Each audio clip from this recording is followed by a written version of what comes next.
주시면 제가 이걸 많은 사람들에게 전파하고 아버님 선포하고 또 가르치고 또 그분들을 건강에서 회복할수록 예수님이 했던 3대 사역을 감당하는 일에 제가 들어 쓰겠습니다.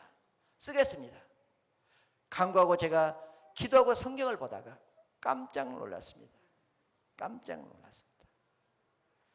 다니엘서 10장 10절에 보니까 거기에 이런 말씀이 있습니다. 사람 같은 거 하나가 만지니까 손이 함께 하시니까 다니엘서 10장 18절 말씀 제가 읽겠습니다. 다니엘서 10장 18절 한 손이 있어 나를 어루만지기로 사람의 모양 같은 것 하나가 나를 만지며 강건케 하여 가로되 크게 은총을 받은 사람이여 두려워 말라 평안하라 강건하라. 여기 보니까 한 손이 있어 나를 어루만지기로 한 손이 있어. 그 손이 사람의 모양 같은 것 하나가 나를 만지며 손과 사람과의 관계를 손 안에 분명히 사람의 모양이 있다는 것을 성경에서 저를 깨닫게 해줬단 말이에요. 그런데 이건 무슨 목적으로 여기에 썼느냐? 강건케 하여 가로되 은총을 받은 사람이여 두려워 말라. 우리가 건강하기 위해서는 먼저 두려움을 떨쳐버려야 됩니다. 평안하라. 강건하라. 바로 이 말씀을 통해서 손과 사람과의 관계가 바로 손 안에 사람의 모양이 있다는 것을 우리 확실히 보여주셨다는 겁니다. 그런데 이제 문제는 뭐냐? 그러면 이 엄지가 머리라고 하는 것을 저에게 하나님 깨닫게 해주셔야 될 거 아닙니까?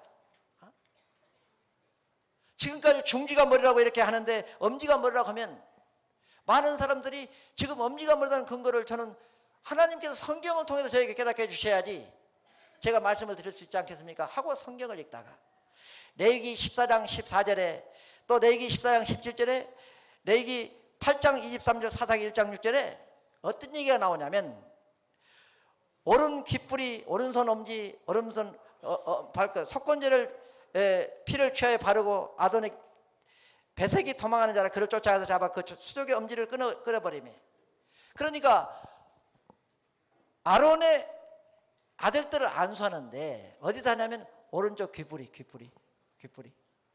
오른손 엄지손가락 오른발 엄지발가락 우리는 안수는 어디다 합니까? 우리 전부 안수하니까 머리 떠오르잖아요. 하나님께서 이 말씀을 통해 저에게 떠오르게 하시란 말이에요. 엄지손가락 엄지발가락 귀뿌리가 머리구나 이렇게 떠오르도록 하잖아요. 그런데 떠오르도록 하는데 오늘날 과학을 통해서 보니까 이 귀뿌리 여러분들이 지금 가지고 계신 그 귀는 여러분의 어머니와 아버지가 여러분들을 창조해서 하나님께서 동행하셔서 만드실 때에 어떤 환경에서 만들었다는 걸 정확히 보여주는 게 여러분들의 귀입니다. 여러분들 어머니 뱃속에 있을 때 한 달에서 한 달 반 됐을 때 그 모습을 그대로 여러분들이 지금 달고 계십니다. 그러니까 우리 어머니가 임신했을 때 술을 먹고 담배를 피우고 다른 그 생각이 바르지 못했던 분의 자녀들은 보면은 귀가 이렇게 찌그러듭니다.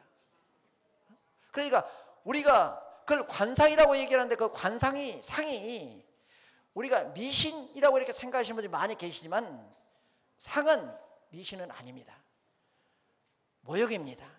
그러나 그 모형이 귀가 탐스럽고 잘생긴 분들은 삶도 탐스럽고 잘 살더라 하는 것은 근거가 있는 겁니다. 왜?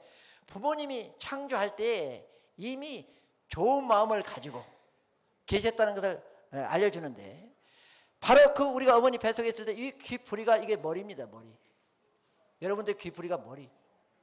그리고 이제 그러니까 우리가 뱃속에 있을 때 그 모형을 그대로 달고 온단 말이에요. 그게 얼마나 요즘 현대의학이 발달함으로 좋냐면 요즘은 임신하면 딱 그 체안에 있는 사진을 찍어보잖아요.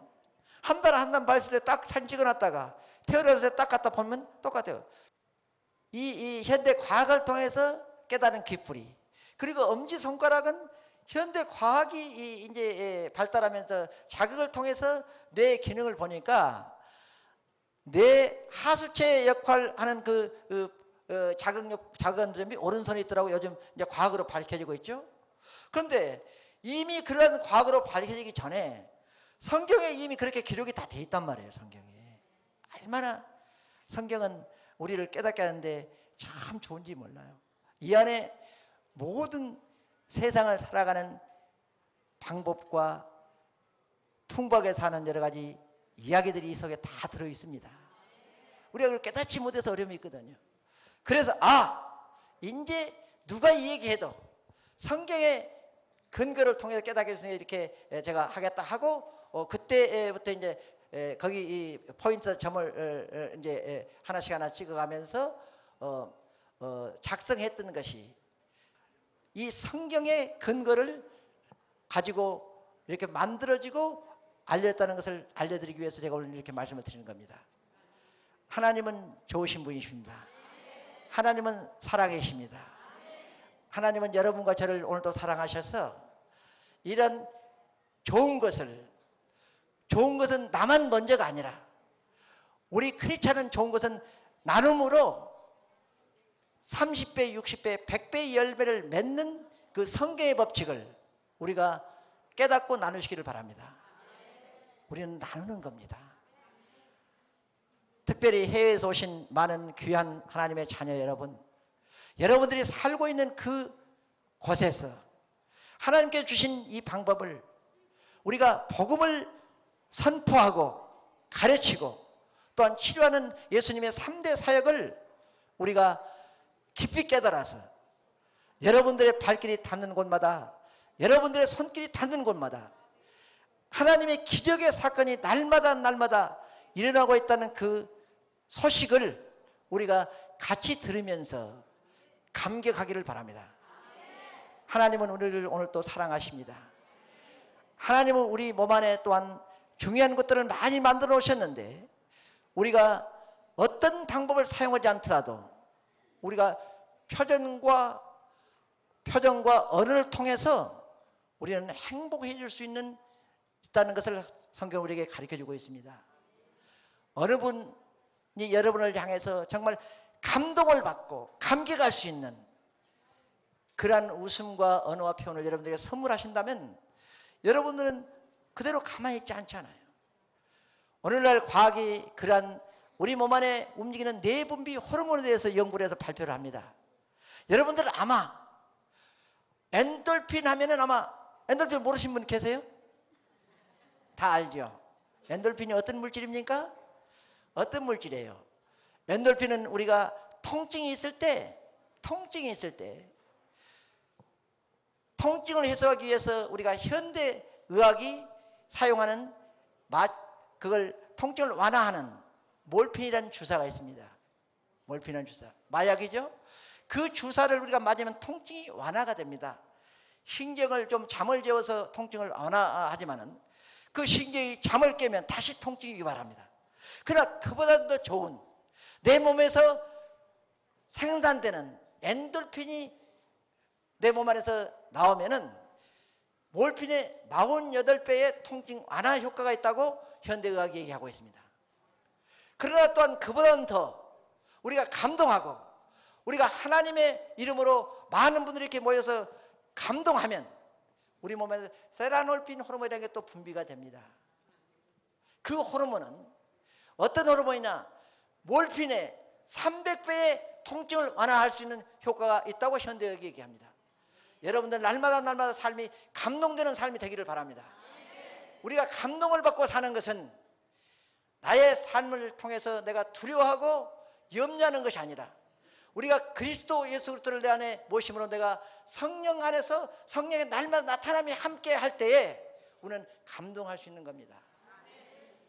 또한 그보다는 더 우리가 우리를 새롭게 하는 것은 하나님께서 우리에게 하나님 말씀을 통해서 우리가 성령을 체험하면 우리 몸이 뜨거워집니다. 그 성령이 함께 하시면 우리가 사도행전에 얘기했던 마가 다락방의 성령이 함께 하실 때에 어떻게 했다? 진동했다고 그랬습니다. 우리 마음속이 진동이 되고 우리가 감동이 되고 감격하면 오늘날 현대의학이 밝혀냈습니다. 우리 몸 안에 다이놀피놀 호르몬이 분비를 하면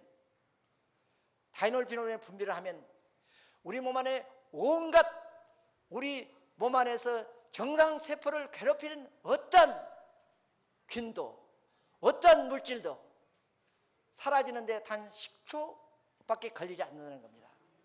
여러분들 감격하십시오. 감격하십시오. 바로 그 호르몬은 여러분들 알고 있는 엔돌핀의 400배에서 1200배의 통증을 완화하고 우리 몸 안에 정상적이지 않는 모든 것들을 살라버리는 그러한 수소폭탄과 같은 그런 역할을 할 수 있는 그 물질이 우리들 몸 안에 있다는 것입니다. 우리가 이 물질을 우리가 생각날 때마다 나만 그걸 발휘할 것이 아니라 아직도 예수 그리스도를 알지 못하고 주님을 알지 못하고 세상에서 방황하는 그분들을 향해서 우리가 그분들을 감격할 수 있도록 우리들의 사랑을 베풀어서 사랑을 나누어서 그들이 감격하면 그분이 고통에서 벗어난 그 순간 그분에 의지하는 관계없이 하나님께서 성령으로 그를 인치셔서 주님 앞으로 나올 수 있게 할 수 있다는 사실을 이 성경은 분명히 우리에게 가르쳐주고 있다는 것입니다. 여러분들 감격하십시오. 여러분들 가족 중에 이 시간도 아직도 주님을 알지 못하고 어려움을 당하고 계신 분은 안 계십니까? 왜 아직도 주님 앞으로 나오지 못합니까? 그것은 여러분과 저의 책임입니다. 왜? 우리가 그분에게 감동을 주지 못하고 감격을 주지 못하고 하나님을 온전히 바라볼 수 있도록 우리가 실천을 못했다는 것입니다. 하나님은 특별히 하나님의 말씀을 통해서 우리의 건강을 돌볼 수 있는, 특별히 건강을 돌보는데 어렵지 않고 많은 시간을 들이지 않고 성령의 나타남만 우리가 깨닫기만 하면 무질서하게 우리가 봉사하는 게 아니라 질서 있게 봉사를 주는 방법을 이 성경은 분명히 가르쳐주고 있습니다. 그 질서를 우리가 이번에 나누자는 것입니다. 오른손에는 장수가 있고 왼손에는 부귀가 있다고 했습니다. 아무것도 우리가 모른다 할지라도 오른손을 붙잡을 때 여러분들이 그분의 건강과 그분의 행복과 그분을 축복하시면 하나님이 역사하신다는 사실을 믿으시기를 바랍니다. 왼손을 여러분들이 붙드실 때 그 왼손 안에 모든 우리 몸 안에 있는 기능을 생산하고 유도하는 그러한 모든 기능들을 하나님께 이미 만들어 놓으셨기 때문에 그냥 하는 것이 아니라 하나님이 함께함으로 0.1%의 역할을 99.9%는 성령께 돌리고 0.1%의 역할을 저를 통해서 하나님 도와달라고 우리는 간구할 때에 하나님이 역사하신다는 사실입니다. 하나님은 살아계십니다. 이 자리에 함께 하십니다. 그 하나님을 여러분들은 인정하시기를 바랍니다. 그 하나님은 여러분들을 사용하시기를 원합니다. 사용되어지는데 인색하지 마시고 내놓기만 하면 우리가 드리기만 하면 하나님이 하신다는 사실을 여러분과 저는 깨달아야 될 줄로 믿습니다. 그러면 오늘 여러 가지를 얘기하는 가운데 우리가 봉사할 수 있는 기본적인 방법을 제가 크게 세 가지로 말씀드렸습니다.